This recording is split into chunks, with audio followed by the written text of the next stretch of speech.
Hello বন্ধুরা, আজকে 30 দিন চ্যালেঞ্জের ডে 13।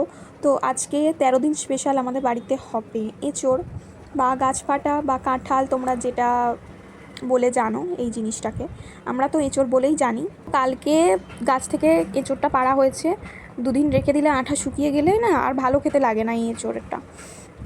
এই জন্যই কালকে পাড়া হয়েছে, আজকে এই জন্য এঁচোড়টা করে নেওয়া হবে। তো এঁচোড়টা নিরামিষের ওপরেই হবে। নিরামিষের বলতে পেঁয়াজ রসুন দিয়েই হবে, কিন্তু মাছ টাছ দিয়ে হবে না। অনেকে এঁচোড় চিংড়ি খায়, ঠিক আছে, কিন্তু আমাদের ছোলা দিয়ে আজকে রান্না হবে। ওটা কাটতে গেলে প্রথমে হাতে তো আঠা ভর্তি লাগেই, এই জন্য ভালো করে একদম চপচপে করে তেল মেখে নিয়েছি। আর এই যে একে তো কচি ছোট এঁচোড়, খোলাও বাদ যাচ্ছে, বুতিও বাদ যাচ্ছে, একদম অল্প পরিমাণেই পড়ে আছে। গাছের কাঁঠাল বলে এই জন্য গায়ে লাগছে না, কিন্তু কিনে আনলে এখন যা দাম চোখ কপালে উঠে যাবে, বুঝে। আর আমি সত্যি ভয়েস দিতে গিয়ে না একদম থতমত খেয়ে যাচ্ছি, কি বলবো কিছু বুঝতেই পারছি না। এই বছরের প্রথমই এঁচোড় রান্না হচ্ছে, তো আমরা তো মজা করে খাবো। আর যারা যারা খেতে চাও আমাদের বাড়িতে চলে আসো।